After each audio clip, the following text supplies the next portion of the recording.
बिस्मिल्लाहिर्रहमानिर्रहीम। एएफएनएस की हमारी प्रेपरेशन की फ्री क्लासेस कंटिन्यू हैं। यहाँ पर मैं आपको क्लास नंबर 3 दूंगा। फिजिक्स का ही मोस्ट इंपॉर्टेंट एमसीक्यूज जो क्वेश्चंस होंगे वो हम डिस्कस करेंगे। इससे पहले 1 से लेकर 20 तक जो एमसीक्यूज हैं वो मैं डिस्कस कर चुका हूँ। आज हम 20 से ऑनवर्ड्स करेंगे और आज मैं आपको बताऊंगा भी कि इसका जो टेस्ट मैं लूंगा वो कैसे लूंगा, और उसके अलावा आपको और भी कुछ इंपॉर्टेंट इन्फॉर्मेशन दूंगा। तो फिलहाल हम एमसीक्यूज फिजिक्स की तरफ जो मूव करते हैं। एमसीक्यूज नंबर 21 है, which one is a vector. तो वेक्टर कौन सा है इसमें? Vector quantity, work, length, volume या वेलोसिटी। अच्छा, पहले मैं आपको थोड़ी सी यहाँ पर डिटेल दे दूं।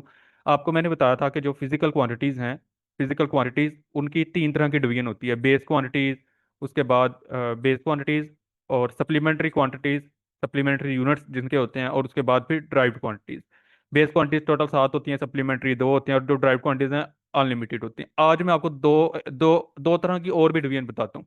जो फिजिकल क्वांटिटीज हैं फिजिक्स में, ये दो और तरह से भी होती हैं। नंबर 1 के ये होती हैं वेक्टर क्वांटिटीज, और नंबर 2 ये जो होती हैं स्केलर क्वांटिटीज। तो स्केलर क्वांटिटीज और नंबर 2 ये वेक्टर क्वांटिटीज जब वो होती हैं। तो स्केलर क्वांटिटीज हैं ये कुछ एक हैं, चंद एक हैं, ये समझ लें कि कोई ज्यादा नहीं है, अनलिमिटेड नहीं है, ये नाउन है। ये नाउन है, इट मीन्स के इनकी तादाद मालूम है कि कितनी है, लेकिन आपके लेवल पर ये फैक्ट नहीं है। फैक्ट क्या है कि कौन कौन सी स्केलर है, ये चंद देखें, आगे मैं आपको दिखाता हूँ कौन कौन सी हैं।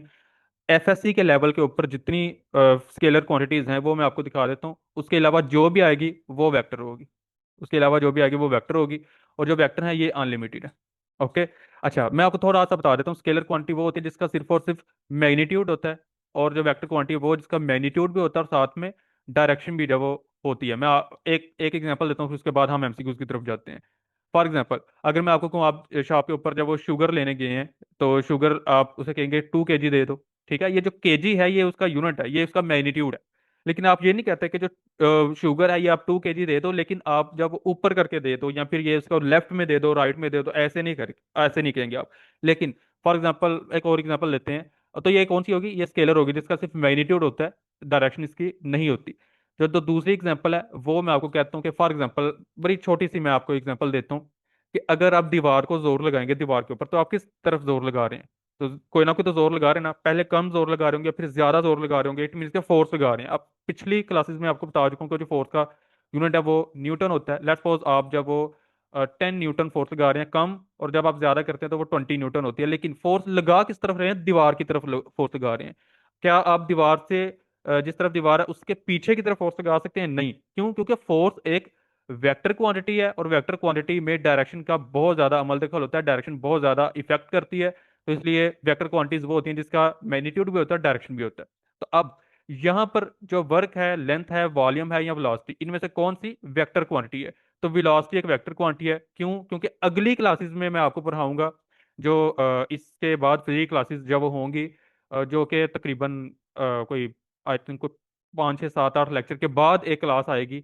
उसमें मैं आपको समझाऊंगा कि उसमें स्पीड में और वेलोसिटी में क्या फर्क होता है। स्पीड और वेलोसिटी एक स्केलर, स्पीड एक स्केलर क्वांटिटी है, वेलोसिटी एक वेक्टर क्वांटिटी। डिटेल में हम तब करेंगे। तो फिलहाल वेलोसिटी इसका आप जब आंसर टिक कर लें, ये इसका आंसर है। उसके बाद velocity has both magnitude and direction, so it is a vector quantity. ये एक एमसीक्यूज तो आपका ये होगा जो बना हुआ है। एक एमसीक्यूज ये भी है, याद है, इसमें से बल्कि 2 3 एमसीक्यूज बनते हैं। Work is a scalar quantity, number 1 MCQs. एक ये बनता है कि वर्क एक स्केलर क्वांटिटी। देखिए यहाँ पर वेलोसिटी पूछा गया है ना, कि वेलोसिटी वेक्टर क्वांटिटी है। यहाँ पर ये पूछा जाता है वेलोसिटी इज अ, नीचे vector quantity, base quantity, derived quantity, या फिर वो स्केलर क्वांटिटी, मीन्स के इस तरह से पूछा जाता है। सेम इस तरह से आपको एमसीक्यूज पूछा जा सकता है। वर्क इज अ क्वांटिटी, बीच में जो वो डैश होगा, और नीचे जब वो होगा स्केलर, वेक्टर और ईटीसी, तो आप स्केलर पर टिक करेंगे। Because it has magnitude only. तो आई होप कि आपको ये समझ आ गई है कि स्केलर और वेक्टर क्वांटिटीज में फर्क क्या है। और वेलोसिटी एक वेक्टर क्वांटिटी है, नंबर 1 एमसीक्यूज। नंबर 2 एमसीक्यूज के वर्क एक स्केलर क्वांटिटी है। और नंबर 3 वो कौन सी क्वांटिटी है जिसमें डायरेक्शन की जरूरत पड़ती है, तो वो क्वांटिटी होती है वेक्टर क्वांटिटी। तो ये हो गया आपका एमसीक्यू नंबर 21। थोड़ी सी आप डिटेल देख लें। अच्छा, ये मैं आपको समझाया फिजिकल क्वांटिटीज जब वो दो टाइप्स में डिवाइड हैं, स्केलर क्वांटिटीज और वेक्टर क्वांटिटीज।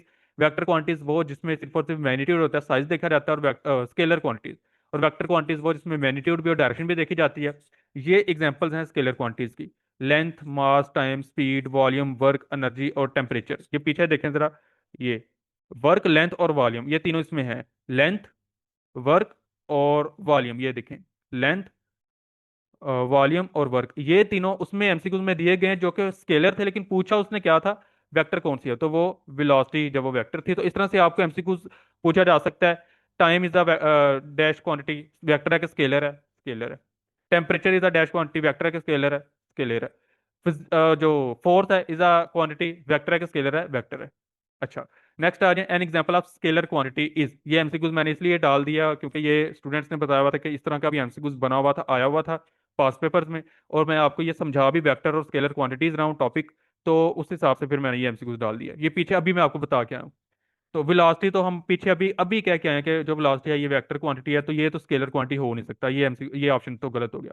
स्पीड ये हो सकता है, डिस्प्लेसमेंट भी आंसर नहीं हो सकता क्योंकि ये एक वेक्टर क्वांटिटी है। जो डिस्टेंस होता है ये एक स्केलर क्वांटिटी होती है, ये भी एक एमसीक्यू याद रखिएगा, डिस्टेंस एक स्केलर क्वांटिटी है। ये देखे ना यहाँ पर, यहाँ पर ये लेंथ एक वो है ना स्केलर क्वांटिटी है ना, तो इसी में आ जाता है वो डिस्टेंस। तो उसके बाद फिर जो डिस्प्लेसमेंट है ये भी नहीं हो सकती।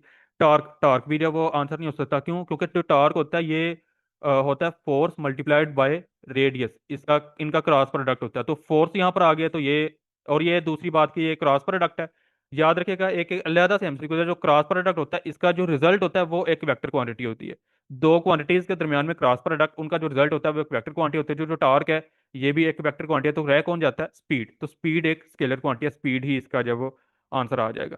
थोड़ी सी मजीद इंफॉर्मेशन इसकी देख लें। जो स्पीड है ये मैयर करती है कि एक कोई भी ऑब्जेक्ट है वो कितना फास्ट मूव कर रहा है, ये नहीं देखती कि किस तरफ मूव कर रहा है। लेकिन जो डिस्प्लेसमेंट है ये एक वेक्टर क्वांटिटी है, और ये डिपेंड करती है कि मैग्नीट्यूड के ऊपर भी और डायरेक्शन भी ऊपर के ऊपर भी। स्पीड और डिस्प्लेसमेंट के बारे में डिटेल में जो एग्जांपल है वो हम बाद में डिस्कस करेंगे। फिलहाल आप ये याद रखें, इस एक स्लाइड में आप कितने एमसीक्यूज बनते हैं। एक तो एमसीक्यूज जो ये बना हुआ है ना कि स्केलर क्वांटिटी कौन सी है, इसमें आपको तीन वेक्टर क्वांटिटीज दी जाएंगी, एक स्केलर दी जाएगी। दूसरा एमसीक्यूज ये कि जो वो होता है क्रॉस प्रोडक्ट होता है उसका रिजल्ट वेक्टर क्वांटिटी होती है। यहाँ पर मैं चलिए लिख भी देता हूँ। जो डॉट प्रोडक्ट होता है ना, ये आगे जाकर वो टॉपिक आएंगे, डॉट प्रोडक्ट होता है उसका जो रिजल्ट होता है वो स्केलर क्वांटिटी होती है। और जो क्रॉस प्रोडक्ट होता है, क्रॉस प्रोडक्ट का जो रिजल्ट होता है वो वेक्टर क्वांटिटी होती है। और जो टॉर्क है ये एक क्रॉस प्रोडक्ट है फोर्स और रेडियस के दरमियान में, तो ये एक जब वेक्टर क्वांटिटी है। उसके बाद स्पीड जो होती है ये एक स्केलर क्वांटिटी है, और जो डिस्प्लेसमेंट है ये एक वेक्टर क्वांटिटी है। और क्योंकि इसमें मैग्नीट्यूड और डायरेक्शन दोनों के ऊपर जो ये क्वांटिटी है वो डिपेंड कर रही होती है। अच्छा, उसके बाद फिर डिस्प्लेसमेंट जो होता है ये हमें बता रहा होता है कि डिस्टेंस कितना है और उसकी डायरेक्शन कितनी है। फॉर एग्जाम्पल 20 मीटर ईस्ट की तरफ है। ये मैंने आपको कहा ना, डिस्प्लेसमेंट और डिस्टेंस इन दोनों में फर्क हम डिटेल में बाद में स्टडी करेंगे, फिलहाल आप ये याद रखें। तो ये तो वेक्टर जब वो हो नहीं सकता क्योंकि उसने जब ये वेक्टर है ये स्केलर हो नहीं सकता, ये स्केलर उसने पूछा हुआ है, तो ये वेक्टर है तो ये आंसर नहीं हो सकता। स्पीड हमें बताती है कि जो ऑब्जेक्ट है वो कितनी फास्ट मूव कर रहा है, डायरेक्शन किस में मूव कर रहा है ये नहीं बताती, तो ये एक स्केलर क्वांटिटी है। क्यों? क्योंकि स्केलर क्वांटिटीज डायरेक्शन के ऊपर डिपेंड ही नहीं करती। ओके, तो 80 किलोमीटर पर आवर ये स्केलर क्वांटिटी है, तो यही करेक्ट ऑप्शन है, यही आंसर है। वेलोसिटी हमें बताती है कि स्पीड और जो डायरेक्शन है ये क्या है, तो जो वेलोसिटी है ये भी रॉन्ग आंसर है इस क्वेश्चन में क्योंकि उसने स्केलर पूछा हुआ है। नेक्स्ट आप देखें टार्क क्या आता है। Torque is a turning effect of force. Torque is a turning effect of force, इसकी डिटेल में जो वो है स्टडी है ये हम बाद में रखेंगे। फिलहाल आप जिस जस्ट ये एमसीक्यूज याद रखिएगा। और जो क्रॉस प्रोडक्ट होता है ये ऑलवेज प्रोड्यूसेस अ वेक्टर, ये वही बात जो मैं पीछे आपको बता चुका हूँ। और जो फार्मूला वो टार्क का वो ये है। इस एक स्लाइड में आपके चार एमसीक्यूज बनते हैं, वो मैं आपको दिखा देता हूँ। Number one, turning effect of force is called torque. Number one MCQ आपको पूछा जाएगा टर्निंग इफेक्ट ऑफ फोर्स क्या होता है, नीचे ऑप्शन में आपको बताया जाएगा, एक ऑप्शन टॉर्क होगा। नंबर टू, इस टॉर्क का फार्मूला क्या होता है, tau is equal to r cross f, ये एफ फोर्स और आर के दरमियान में क्रॉस प्रोडक्ट होता है। अच्छा, उसके बाद number three, cross product always produces a vector, एक वेक्टर प्रोड्यूस करता है क्रॉस प्रोडक्ट। और नंबर फोर एमसीक्यूज में यहाँ पर लिख देता हूँ, other name of torque is movement of force. ये जो मूवमेंट ऑफ फोर्स है ये अदर नेम है टॉर्क का। जहां पर भी आपको मूवमेंट ऑफ फोर्स का लफ्ज आ जाए आपने समझ जाना ये टॉर्क की बात कर रहा है। तो आई होप कि आपको एमसीक्यूज नंबर टू भी क्लियर हो गया, उसके बारे में मैंने डिटेल भी आपको फुल बता दिया। Name the quantity which is a vector, तो दोबारा से वही पूछा जा रहा है कि कौन सी क्वांटिटी वेक्टर है। पीछे मैं आपको डिटेल में बता के आ चुका हूँ, इसलिए अब मैं थोड़ा सा जल्दी जल्दी जवाब करूंगा। डेंसिटी, पावर, चार्ज और मोमेंट ऑफ फोर्स। मैंने आपको बताया था मोमेंट ऑफ फोर्स यहाँ पे टार्क जो भी आ जाए वो सेम है, तो मोमेंट ऑफ फोर्स एक वेक्टर क्वांटिटी है, तो यही आपका जब वो आंसर होगा मोमेंट ऑफ फोर्स। क्योंकि जो मोमेंट ऑफ फोर्स है ये एक जब वो अनदर नेम है टार्क का, और ये एक जब वो वेक्टर क्वांटिटी है। एक एमसीक्यूज तो ये हो गया इस स्लाइड में। और जो दूसरा एमसीक्यूज है एमसीक्यूज नंबर टू वो होगा डेंसिटी के बारे में। Density is defined as mass per unit volume, और ये एक स्केलर क्वांटिटी है। MCQs number two, density is defined as mass per unit volume, आपसे पूछा जाएगा डेंसिटी इज डिफाइंड एज, नीचे ऑप्शंस में होगा मास पर यूनिट वॉल्यूम, मास पर यूनिट स्केयर, मास पर यूनिट वेलोसिटी, इस तरह से आपको वो डिफरेंट फार्मूलाज जब वो बता देगा तो आपने मास पर यूनिट वॉल्यूम याद रखना है। And density is a scalar quantity. This is the MCQs number three. एक और एमसीक्यूज देख लें, एमसीक्यूज नंबर फोर इस स्लाइड में ये बनता है डेंसिटी का फार्मूला। तो डेंसिटी इसे जब वो रो के साथ करते हैं, वो रिप्रेजेंट करते हैं, रो डी के साथ रिप्रेजेंट नहीं करते, rho is equal to mass per unit volume. ये हो गया आपका एमसीक्यूज नंबर फोर। और इसका जो आप यूनिट भी देख लें, एमसीक्यूज नंबर जो फाइव है, मास का यूनिट क्या होता है? किलोग्राम। और वॉल्यूम क्या होता है? मीटर क्यूब होता है। तो किलोग्राम पर मीटर क्यूब इसका जो डेंसिटी का यूनिट होता है, तो ये भी आपने याद रखना है। नेक्स्ट आ जाए, जो मूवमेंट ऑफ फोर्स है, ये मैं आपको पहले बता चुका हूँ। अनदर नेम है टार्क का, जो टार्क मेजर करता है turning effect of force, formula भी इसका बता चुका हूँ। और ये क्रॉस प्रोडक्ट से जब वो आता है, जो कि आपको बता चुका हूँ कि क्रॉस प्रोडक्ट का जो वो होता है रिजल्ट होता है, वो एक वेक्टर क्वांटिटी होती है। तो ये क्रॉस प्रोडक्ट है, सो टा या फिर torque is a vector quantity. Next आ जाए, rectangular coordinate system is also called. अच्छा, rectangular coordinate system is also called, ये एमसीक्यूज आप तब सॉल्व कर सकेंगे जब आपको रेक्टेंगुलर कोऑर्डिनेट सिस्टम का पता होगा। तो रेक्टेंगुलर कोऑर्डिनेट सिस्टम देख लें, ये एक कोऑर्डिनेट सिस्टम होता है, रेक्टेंगुलर कोऑर्डिनेट सिस्टम। इनफैक्ट ये 2D मैंने बना दिया, मुझे ये 3D बनाना चाहिए था। अच्छा जी, आपने याद रखना है कि रेक्टेंगुलर कोऑर्डिनेट सिस्टम से मुराद ये कि यहाँ पर तीन कोऑर्डिनेट्स होते हैं, ये होता है एक्स, ये होता है वाई, और ये होता है जी एक्सिस। यहाँ पर हर एक्सिस का एक दूसरे के साथ जो एंगल होता है वो 90 का होता है। एक्स और वाई के दरमियान में 90 डिग्री होता है, वाई और जी के दरमियान में 90 डिग्री होता है, और एक्स और जी के दरमियान भी जो वो 90 डिग्री का होता है। ये 3D है, इसलिए आपको ये ठीक से नजर नहीं आ रहा होगा, लेकिन आपने ये याद रखना है कि रेक्टेंगुलर कोऑर्डिनेट सिस्टम में तीन एक्सिस होते हैं, एक्स वाई और z. Number one MCQs, MCQs number one, there are three components in the rectangular coordinate system x, y, and z. And MCQ number two is they are mutually perpendicular. MCQ number two, they are mutually perpendicular means every axis of rectangular coordinate system have 90 degree between them, कि हर एक के साथ इनका जब वो angle है वो 90 degree होता है। इसका जो अदर नेम है एमसीक्यू नंबर थ्री, क्या होगा? The other name of rectangular coordinate system is Cartesian coordinate system. Cartesian coordinate system, ये एमसीक्यू जब वो बहुत इंपॉर्टेंट है, एयरफोर्स में भी आता है और काफी जगह जब आता है एएफएस में भी आता है। तो Cartesian coordinate system is the another name of rectangular coordinate system. और जो कार्टेशियन कोऑर्डिनेट सिस्टम है, ये यूज करते हैं mutually perpendicular x y and z axis, ये मैं आपको बता चुका हूँ। और इसके अलावा रेक्टेंगुलर कोऑर्डिनेट सिस्टम के अलावा आपको पोलर कोऑर्डिनेट सिस्टम के बारे में एमसीक्यूज भी आ सकता है, ये भी आपने जब याद रखना है। इसके बारे में मैं आपको थोड़ी सी डिटेल आगे बताता हूँ, ज्यादा नहीं। सिलेंड्रिकल कोऑर्डिनेट सिस्टम और स्पेस कोऑर्डिनेट सिस्टम में इतना एमसीक्यूज जब नहीं आता, ये बीएस लेवल के टॉपिक्स हैं, इसे आप छोड़ दें। लेकिन ये जो दो हैं, ये इसके लेवल के टॉपिक है, एफएससी के लेवल के ही टॉपिक है। जो पोलर कोऑर्डिनेट सिस्टम है, ये स्पेसिफाई करता है पोजीशन को using distance and angle. Angle के बारे में एमसीक्यूज आता है कि एंगल कौन से यूज किए जाते हैं पोलर कोऑर्डिनेट सिस्टम में। इसमें तो ये 90 डिग्री का एंगल थीटा यूज किया जाता है ना, थीटा। तो पोलर कोऑर्डिनेट सिस्टम में कौन सा यूज किया जाता है, ये मैं आपको आगे बताता हूँ। उसके बाद जो रेक्टेंगुलर कोऑर्डिनेट सिस्टम है, ये एक्स एक्सिस, वाई एक्सिस और जी एक्सिस, और ये म्यूचुअली परपेंडिकुलर होते हैं, ये मैं आपको बता चुका हूँ, इस लाइन को करने की जरूरत नहीं है। आप नेक्स्ट आ जाए, जो पोलर कोऑर्डिनेट सिस्टम है, ये रेडियस और एंगल थीटा, आर और थीटा को यूज करता है। ये चीज आपने याद रखनी है, पोलर कोऑर्डिनेट सिस्टम आर और थीटा को यूज करता है। इसके लिए ये दो चीजें जब वो यूज होती हैं, रेडियस और एंगल यूज किया जाता है। नेक्स्ट आ जाए, the direction of vector in space is specified by, direction of vector in space is specified by one angle, two angle, three angles, no angle. तो ये मैं पीछे आपको बता चुका हूँ, ये मैं आपको दिखा भी देता हूँ ताकि आपको थोड़ा सा ये देखिए, ये कितने एंगल्स हैं, एक, दो और तीन। तो ये रेक्टेंगुलर कोऑर्डिनेट सिस्टम ये 3D में है, थ्री डायमेंशनल है। तो थ्री डायमेंशनल में कितने एंगल्स हैं? तीन है। तो यहाँ पर जो ऑप्शंस हैं, one angle, two angles, three angles, तो थ्री एंगल्स इसका जो है वो आंसर करेक्ट है। ये मैं आपको पीछे पहले ही बता चुका था, बस आपको देखने की जरूरत है, ये एमसीक्यूज देखें बन के आ गया। उसके बाद in three dimensional space a vector's direction is specified by three directional angles, यही एमसीक्यूज है। A vector in plane requires only one angle to specify its direction. अच्छा, प्लेन के बारे में थोड़ी सी डिटेल देख लें। वो मैंने आपको बताया 3D में ये तीन एक्सिस होते हैं ना, एक्स, वाई और जी। और एक्स का वाई के साथ एंगल जो कि 90 डिग्री होता है, वाई का जी के साथ एंगल जो कि 90 डिग्री होता है, और जी का एक्स के साथ एंगल जो कि 90 डिग्री होता है। ये है 3D में, थ्री डायमेंशनल में, या फिर स्पेस में। स्पेस में कह लें या थ्री डायमेंशनल में कह लें, बात एक ही है। अच्छा, अगर बात की जाए प्लेन की, प्लेन में इट मीन्स के 2D में, तो 2D में ये सिर्फ और सिर्फ एक ही एंगल के साथ होगा। क्यों? क्योंकि ये एक्स एक्सिस होता है और ये वाई एक्सिस होता है। इन दोनों के दरमियान में एंगल जब वो 90 डिग्री होता है, ये भी म्यूचुअली परपेंडिकुलर ही है। लेकिन दो चूंकि ये वो दो एक्सिस हैं एक्स और वाई खाली, तो ये जो एंगल है इनके दरम्यान में एक ही बनता है, तो ये बाय ओनली वन एंगल, ये अलहदा से एक एमसीक्यूज है। तो ये भी आप चीज नोट कर लें कि 3D में 3 एंगल, 2D में एक एंगल। ये बहुत ज्यादा कंफ्यूजन होती है कि बच्चे वहां पर जब वो 3D में चूंकि 3 एंगल्स हैं ये उन्हें जब वो याद होता है, तो 2D में जाहिर सी बात है फिर टू ही होंगे, तो टू गलत है। 2D में सिर्फ और सिर्फ एक एंगल जब होता है, ये चीज आपने याद रखनी है। नेक्स्ट आ जाए। In three dimensional space a vector has components along x axis y axis three axis, तो थ्री कंपोनेंट्स होते हैं एक्स वाई जी, और इनके दरमियान में थ्री डायरेक्शन एंगल्स होते हैं, अल्फा बीटा और गैमा। तो ये वही है, ये मैं आपको दिखा देता हूँ अगेन। ये एक्स और वाई के दरमियान में अल्फा होता है, वाई और जी के दरमियान में जब वो होता है बीटा, और जी और एक्स के दरमियान में गैमा। ये एंगल तीन होते हैं, तो बस आप तीन एंगल जब वो याद रखें, और ये कौन से होते हैं, ये डायरेक्शन एंगल्स जब वो होते हैं। नेक्स्ट एमसीक्यू, जो ये मैं आपको पहले बता चुका हूँ कि 2D में वन एंगल होता है, 3D में आपका थ्री डायरेक्शनल एंगल्स जब वो होते हैं। Next, if both components of vector are negative then resultant lies in, ये आपको बहुत डिटेल में समझाना जरूरी है, आपने समझ जाना है।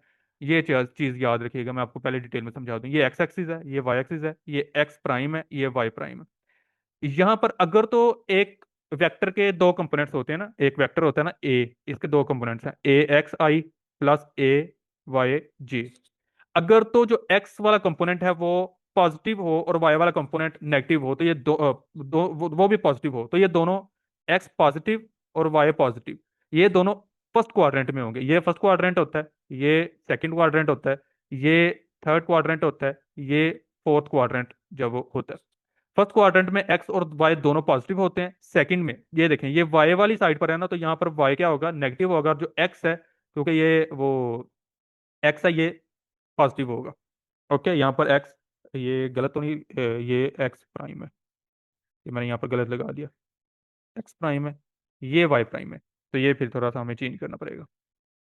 ये अच्छा, अब आ जाए। ये एक्स यहाँ पर पॉजिटिव होगा, यहाँ पर वाई भी पॉजिटिव होगा, यहाँ पर एक्स नेगेटिव होगा और जो वाई है ये पॉजिटिव होगा, क्योंकि ये सेकंड क्वाड्रेंट है। थर्ड क्वाड्रेंट में दोनों नेगेटिव होंगे, एक्स भी नेगेटिव होगा और वाई भी नेगेटिव होगा। फोर्थ क्वाड्रेंट में वाई तो नेगेटिव होगा, लेकिन एक्स जो वो क्या क्या होगा, पॉजिटिव होगा।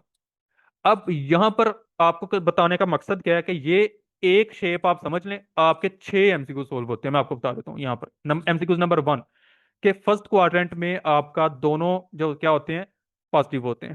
फर्स्ट क्वाड्रेंट में दोनों जो कंपोनेंट्स हैं वो पॉजिटिव होते हैं। And MCQs number 2, third quadrant में दोनों जो होते हैं वो नेगेटिव होते हैं। यही एमसीक्यूज है। If both components of a vector are negative, दोनों नेगेटिव हैं, then resultant lies in third quadrant.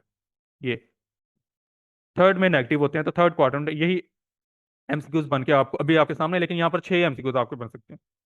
Third में कि वो कौन से क्वाड्रेंट्स हैं जिसमें दोनों क्वाड्रेंट्स के जो वो साइंस हैं वो सेम होते हैं। देखें ना, ये वाला प्लस का है इसमें फर्स्ट में, और थर्ड में दोनों के जो सेम साइंस होते हैं, ये दोनों प्लस के हैं, ये दोनों नेगेटिव के हैं। तो first and third are the quadrants जिसमें दोनों जो वो कंपोनेंट्स हैं वो सेम साइन होते हैं जिनके। फोर्थ एमसीक्यूज, वो कौन से क्वाड्रेंट्स हैं जिनमें दोनों कंपोनेंट्स के जो साइंस हैं वो डिफरेंट होते हैं, दोनों के उल्ट होते हैं, तो वो कौन सा है, सेकंड एंड फोर्थ। तो सेकंड एंड फोर्थ में जब वो दोनों कंपोनेंट्स हैं उनके जो साइंस हैं वो नेगेटिव और पॉजिटिव मीन्स के उल्ट होते हैं। 5 नंबर पर एमसीक्यूज कौन सा बनता है, 5 नंबर पर एमसीक्यूज ये बनता है, अगर वो आपको कहें बताएं जी अगर तो एक्स नेगेटिव है और जो वाई है ये पॉजिटिव है, तो कौन सा क्वाड्रेंट में जो करेगा लाई, रिजल्टेंट लाई करेगा कौन से क्वाड्रेंट में, वो होगा सेकंड वाला। ये देखते हैं एक्स नेगेटिव और वाई पॉजिटिव, तो वो सेकंड वाला होगा। और ये छठा एमसीक्यूज आपसे पूछा जा सकता है कि अगर दोनों पॉजिटिव हों तो ये बस में, इनफैक्ट ये मैं आपको बता चुका हूँ, अगर तो एक्स पॉजिटिव हो और वाई नेगेटिव हो तो रिजल्टेंट कौन से क्वाड्रेंट में होगा, तो रिजल्टेंट फोर्थ क्वाड्रेंट में लाई करेगा। तो ये 6 एमसीक्यूज आपके सिर्फ एक एक एक इस कॉन्सेप्ट से बनते हैं कि जो मैंने आपको ये बता दिया, साइन कन्वेंशन बेसिकली सब कहते हैं, sign convention of rectangular components of a vector. ये एक टॉपिक है, डिटेल में मैंने आपको बता दिया, इसका आप स्क्रीनशॉट ले लें, फिर इसे मैं वो करने लगा हूँ, इरेज करने लगा हूँ, और फिर हम अपने एमसीक्यूज की तरफ जब वो वापस जाएंगे। अच्छा जी, अब आ जाएं। If both components of a vector are negative then resultant lie in, तो मैंने आपको जब वो बता दिया, अब आपको खुद ही सोल्व करना चाहिए कि ये थर्ड क्वाड्रेंट में जब वो आता है, और थर्ड क्वाड्रेंट में जब वो both are x and y components are negative, in first quadrant both rectangular components are positive. तो ये मैं आपको डिटेल में बता चुका हूँ, दोबारा से मुझे बताने की जरूरत नहीं है। नेक्स्ट, ये वही चीज़ है जो मैं पीछे आपको बता चुका हूँ कि फर्स्ट में दोनों पॉजिटिव होते हैं, सेकंड में एक्स नेगेटिव और वाई पॉजिटिव, थर्ड में एक्स नेगेटिव और वाई भी नेगेटिव, फोर्थ में एक्स पॉजिटिव और वाई नेगेटिव। नेक्स्ट आ जाए, in which quadrant two rectangular components of a vector have same sign. तो ये एमसीक्यू मैं पहले ही आपको बता चुका हूँ कि सेम साइन किस में होता था।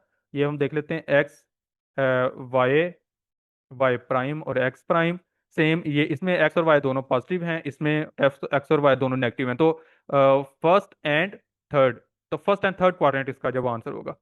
बहुत फर्स्ट एंड थर्ड क्वाड्रेंट ये एक है एमसीक्यू। आपने एक सिर्फ और सिर्फ टॉपिक को समझा, कॉन्सेप्ट को समझा, आपको सारा समझ आ गया, अगले एमसीक्यूज भी आपको समझ आ जाएंगे। उसके बाद rectangular components have the same sign in the first and third quadrant, यही एमसीक्यूज है। Components have opposite signs in the second and fourth quadrant, ये एक अलहदा से एमसीक्यूज है कि ऑपोजिट साइंस जब वो किस में होते हैं, सेकंड एंड फोर्थ क्वाड्रेंट में होते हैं। तो आई होप कि आपको ये समझ आ गया। अच्छा, ये वही चीज है कि जो बोथ साइंस हैं, बोथ के जो सेम साइन मीन्स के यहाँ दोनों पॉजिटिव होंगे या दोनों नेगेटिव होंगे। तो फर्स्ट क्वाड्रेंट में दोनों पॉजिटिव होते हैं और जो थर्ड क्वाड्रेंट में दोनों नेगेटिव होते हैं। So first and third is the answer. Next आ जाए। अच्छा, नेक्स्ट आप अगर जब वो यूट्यूब पर, टिकटॉक वगैरह पर आपको हफ्ते में 2 वीडियोस मिलती हैं, अगर आप हमारा पेड ग्रुप ज्वाइन करते हैं जिसके एक फीस जब वो ₹5000 फी है इसकी, और ये वन टाइम फी है, आपको इसमें डेली के 2 से 3 क्लासेस मिलेंगी वीकली। जब वो डेली की ये 2 से 3 क्लासेस हैं यूट्यूब पर, आपको सिर्फ और सिर्फ 20 या 25 मिनट की जब वो हफ्ते में 2-3 वीडियोस मिलती हैं। तो इसमें आपको डेली के 2-3 क्लासेस जब वो मिला करेंगे, जो कि कोई 50 मिनट की होती है, कोई 1 घंटे की जब वो होती है। उसमें मॉक टेस्ट आपके लिए जाएंगे हर 3 क्लासेस के बाद, जो कि आपको अभी भी मैं आपको यूट्यूब पर जो फ्री क्लासेस दे रहा हूँ उसमें भी आपको मैं बताता हूँ कैसे मॉक टेस्ट लूंगा। असाइनमेंट बेस्ड सिस्टम होगा, पीडीएफ नोट्स मिलेंगे आपको और पास पेपर्स भी मिलेंगे, और ये वन टाइम फी है, आपने जस्ट एक बार फी पे करनी है। कंप्लीट कोर्स को आप जब इनरोल कर लेंगे, एएफएनएस का कंप्लीट कोर्स, जो ये मंडे आ रहा है, मंडे से हमारा जो न्यू बैच है वो स्टार्ट हो रहा है। आप जब वो व्हाट्सएप के ऊपर मैसेज करके, ये व्हाट्सएप नंबर है, इसके ऊपर आप मैसेज करके क्लासेस की डिटेल ले सकते हैं, क्लासेस का जो स्केजुअल क्या होगा, और मैं आपको दिखाऊंगा अभी कि ये सारी क्लासेस आपको मिलेंगी। वो आपको सारी क्लासेस मैं आपको दिखाऊंगा जो आपको डेली के 2-3 क्लासेस जब वो मिलेंगी, तो आप मैसेज करके जब वो डिटेल ले सकते हैं और इनरोल जब वो कर सकते हैं। नेक्स्ट आ जाए, if the x component of a vector is positive and y component is negative then resultant vector lies in what quadrant। आप ये जो साथ में नोट करें वहां से देखकर आपने ये खुद करना है, मैं बस आपके सामने ऑप्शन रखूंगा। First quadrant, second quadrant, third quadrant, fourth quadrant. तो इसका जो आंसर है वो फोर्थ क्वाड्रेंट है। अब ये आपने वेरीफाई खुद करना है। पॉजिटिव एक्स, ये भी 2 एमसीक्यूज हैं, 2 एमसीक्यूज हैं, ये आपने खुद ही रीड करें, और जो पहले मैंने आपको चीजें बताई हैं उन्हें आपने नोट किया होगा अपने रजिस्टर के ऊपर, तो वहां से देखकर आप ये खुद ही देख ले। अच्छा, नेक्स्ट आ जाए। ये वही चीज है कि फर्स्ट क्वाड्रेंट में दोनों पॉजिटिव होते हैं, सेकंड में एक्स नेगेटिव और वाई पॉजिटिव, थर्ड में दोनों नेगेटिव, और फोर्थ में एक्स पॉजिटिव और वाई नेगेटिव होता है। नेक्स्ट एमसीक्यू की तरफ आ जाए। If vector A lies in the third quadrant its direction will be. अगर वेक्टर ए जब वो लाई करता है थर्ड क्वाड्रेंट में, तो इसकी जो डायरेक्शन है ये कहाँ होगी। अच्छा, ये भी आप डिटेल में एक्सप्लेन देख लें। अच्छा, ये देखें, ये फर्स्ट क्वाड्रेंट है, ये सेकंड क्वाड्रेंट है, ये थर्ड क्वाड्रेंट है, ये फोर्थ क्वाड्रेंट है। फर्स्ट क्वाड्रेंट में अगर आपने रहना है ना, लेट्स सपोज जो रिजल्टेंट वेक्टर है वो यहाँ पर अलाई करता है, तो इसे आप रिप्रेजेंट किस तरह से करेंगे, ओनली बाय थीटा। तो इसे जब वो इसकी डायरेक्शन किसके साथ होगी, इसकी डायरेक्शन सिर्फ और सिर्फ थीटा के साथ होगी। लेकिन अगर आपने सेकंड क्वाड्रेंट में जाना है ना, तो उसके लिए आपको कुछ ना कुछ एडिशन या माइनस करना पड़ेगा। और एक और चीज भी आप याद रखिएगा कि यहाँ से लेकर यहाँ तक 90 का एंगल होता है, यहाँ से लेकर यहाँ तक 180 का एंगल होता है, मीन्स के शुरू से लेकर यहाँ तक 270 का एंगल होता है, शुरू से लेकर यहाँ तक। और अगर आप शुरू से लेकर वापस एक साइकिल कंप्लीट कर लें तो ये 360 का एंगल बन जाता है, लेकिन ये सारे आपस में 90-90 के होते हैं। तो अगर आपने सेकंड क्वाड्रेंट में जाना है ना, तो आपको फिर 90 डिग्री प्लस फाइव करना पड़ेगा, क्योंकि थीटा यहाँ पर क्या है, 90 डिग्री कंप्लीट हो जाता है, और प्लस फाइव करना पड़ेगा अगर आपने सेकंड में जाना है। अगर आपने थर्ड में जाना है तो आपको 180 डिग्री प्लस फाइव करना पड़ेगा, ये रिजल्टेंट वेक्टर को लाने के लिए। अगर आपने थर्ड फोर्थ क्वाड्रेंट में आना है तो आपको 270 डिग्री प्लस फाइव करना पड़ेगा। एक और भी तरीका है, अगर आपने सेकंड में आना है तो आप यहाँ पर जब वो 180 डिग्री माइनस फाइव कर दें, अगर आपने इसमें आना है तो आप 270 डिग्री माइनस फाइव कर दें, और आपने इसमें आना है तो आप 360 डिग्री माइनस फाइव जब कर दें, तो ये कुछ भी हो सकता है। अब क्या है, आपने अगर जो वेक्टर ए है ये लाई करता है थर्ड क्वाड्रेंट में, तो इसकी डायरेक्शन किसके साथ होगी, थर्ड क्वाड्रेंट में। थर्ड क्वाड्रेंट में करने की सिर्फ 2 ही सिचुएशन है, एक ये कि यहाँ तो आप 180 डिग्री में प्लस कर दें फाइव को, या तो आप 270 डिग्री में माइनस कर दें फाइव को। तो यही दो दो में से एक आंसर बन जाएगा। मैं यहाँ पर लिख देता हूँ, बाकी सारा कुछ मैं जब वो मिटा देता हूँ, यहाँ पर मैं लिख देता हूँ। तो बल्कि मैं आपको सारा मिटा के यहाँ पर अलहदा से ये याद रखिएगा, 180 डिग्री प्लस फाइव या 270 डिग्री माइनस फाइव। तो हम ऑप्शन में जब वो देख लेते हैं कि कौन सा आपका जो ऑप्शन है वो गलत है। ठीक है, मीन्स के 180 डिग्री प्लस फाइव, तो थर्ड क्वाड्रेंट में ना, तो 180 डिग्री आप जब वो करेंगे उसमें, थर्ड क्वाड्रेंट में आप जब वो 180 डिग्री प्लस आप करेंगे उसमें फाइव को। तो 180 डिग्री प्लस फाइव, तो ये आपने डायरेक्शन ऑफ वेक्टर फाइंड करने के लिए इन रेक्टेंगुलर कंपोनेंट, वो करने के लिए आपने ये सारा कुछ करना है। जो पीछे मैंने आपको बताया उसका स्क्रीनशॉट ले लीजिएगा पीछे करके। तो a vector in the third quadrant has direction of 180 degree plus phi, a vector in the second quadrant has direction of 180 degree minus phi। तो ये आपका जवाब हो गया। अच्छा, ये मैं आपको पहले ही बता चुका हूँ, ये सारा आप एक बार रीड कर लीजिएगा। नेक्स्ट, आज का लास्ट एमसीक्यू है, a single vector have the same effect as all the original vectors taken together is called। देखें, ये एक वेक्टर है ए, ये एक वेक्टर है बी, ये, और ये एक वेक्टर है सी। मैं आपको कहता हूं कि इसका जो मैग्नीट्यूड है वेक्टर नंबर ए का वो है 3 न्यूटन, ये फोर्स है, और इसका है 4 न्यूटन, ये फोर्स है, और इसका सी का है जी 10 न्यूटन, लेट्स सपोज इसका मैग्नीट्यूड है। तो 3, 4 और 10 कितना बनता है? 17 न्यूटन। लेकिन फिजिक्स आपको कहती है कि फिजिक्स में वेक्टर्स की फॉर्म में एक ऐसा वेक्टर बी एग्जिस्ट करता है जो कि सेम इफेक्ट रखता है एक सिंगल वेक्टर होने के बावजूद, जो कि ए से शुरू होगा, ए की टेल से शुरू होगा और सी के हेड तक जाएगा, और इसका मैग्नीट्यूड चाहे कम भी हो 6 न्यूटन, इसका चाहे कम भी हो, लेकिन इसका इफेक्ट होगा वो 17 न्यूटन के इक्वल ही होगा। तो इस वेक्टर को कहते हैं रिजल्टेंट वेक्टर। ये याद रखिएगा, रिजल्टेंट वेक्टर। तो इसका जो एमसीक्यूज है ये रिजल्टेंट वेक्टर है, इसका आंसर होगा इक्वल वेक्टर, पोजीशन वेक्टर और यूनिट वेक्टर। आने वाली क्लासेस में हम डिस्कस करेंगे। फिलहाल आप ये याद रखें कि रिजल्टेंट वेक्टर क्या होता है? वो वेक्टर जिसका सेम इफेक्ट होता है as as all original vectors taken together, जो कि रिजल्टेंट वेक्टर होता है। इसकी थोड़ी सी आप जब वो डिटेल देख लें, मैं इसे मिटा देता हूँ, ये मैं चीजें चीजें जो मिटा देता हूँ आप ये नोट किया करें अपने रजिस्टर के ऊपर। तो रिजल्टेंट वेक्टर इसका आंसर है। जो रिजल्टेंट वेक्टर होता है इसका सेम इफेक्ट होता है as all the original vectors. The head to tail method is commonly used for vector addition. तो हेड टू टेल जो रूल है ये भी इंशाल्लाह हम डिस्कस करेंगे। तो ये आपका आ गया, ये सारा एक बार रीड कर लीजिएगा, ये मैं आपको समझा चुका हूँ। तो ये आ गया आपके एमसीक्यूज नंबर 30। नेक्स्ट इंशाल्लाह हम 31 के बाद हम नेक्स्ट क्लासेस में डिस्कस करेंगे। अब मैं आता हूँ इस चीज़ के ऊपर, दो चीज़ें मैं नेक्स्ट डिस्कस करूंगा आपको, और फिर इस क्लास को एंड करूंगा। नंबर 1, तो ये इसका जो मॉक टेस्ट होगा। अब तक मैं आपको 3 फ्री क्लासेस दे चुका हूँ यूट्यूब टिकटॉक वगैरह के ऊपर। इसकी जो फ्री क्लासेस होंगी वो मैं लूंगा व्हाट्सएप ग्रुप के अंदर। व्हाट्सएप ग्रुप आपने जो ज्वाइन करना है वो मैं फर्स्ट कमेंट में लिंक दे दूंगा। अगर लिंक वो ना करे काम, तो आप ऐसा कीजिएगा, उस लिंक को आप कीजिएगा कॉपी कीजिएगा अपनी व्हाट्सएप के ऊपर, पेस्ट कीजिएगा अपनी चैट में, और फिर उस लिंक से जो व्हाट्सएप ग्रुप है वो ज्वाइन कर लीजिएगा। ये कम्युनिटी ग्रुप होगी जिसमें सिर्फ और सिर्फ आपको एडमिन ही शो होंगे, लेकिन उसमें सारे मेंबर्स जब होंगे उसमें मैं आपका मॉक टेस्ट लूंगा। 3 क्लासेस आपकी हो चुकी हैं फिजिक्स की। और जो दूसरी चीज़ है, दूसरी चीज़ मैंने क्या डिस्कस करनी थी, हाँ जी, इसके बाद मैं आपको जो क्लासेस दूंगा वो इसके बाद होंगी। आप चलें कमेंट करें आप कि इसके बाद आप कौन सी क्लासेस जब वो चाहते हैं, वर्बल की, नॉन वर्बल की, 3 3 क्लासेस मैं आपको करूंगा। हर सब्जेक्ट की 3 3 क्लासेस दूंगा। जब वो सब्जेक्ट कंप्लीट हो जाएगा फिर 3 क्लासेस, और ये वीकली 3 क्लासेस हुआ करेंगे। अगर आप चाहते हैं कि आपकी तैयारी जल्दी हो तो फिर आप पेड ग्रुप ज्वाइन कर सकते हैं, उसमें आपको डेली की 2 3 क्लासेस जब वो मिला करेंगी।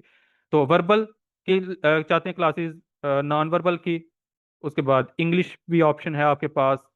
फिजिक्स की तो 3 क्लासेस हो गई हैं, केमिस्ट्री की ऑप्शन है, बायो है, पर्सनालिटी टेस्ट को छोड़ें वो सिर्फ उसमें ही होगा, पेड ग्रुप में ही होगा। तो अब तक के लिए इतने, अपना ख्याल रखिएगा। आप हमारे जो वो इस चैनल को सब्सक्राइब करें, वीडियो को लाइक करें, ताकि हम नेक्स्ट आगे भी इसी तरह से फ्री क्लासेस भी जारी रख सकें। और पेड ग्रुप ग्रुप अगर आप ज्वाइन करना चाहते हैं फी पे करके, तो आप मुझे जब वो व्हाट्सएप पर मैसेज कर सकते हैं, मैं आपको ये सारी डिटेल जब दूंगा। अब तक के लिए इतने, अपना ख्याल रखिएगा। अल्लाह हाफिज़।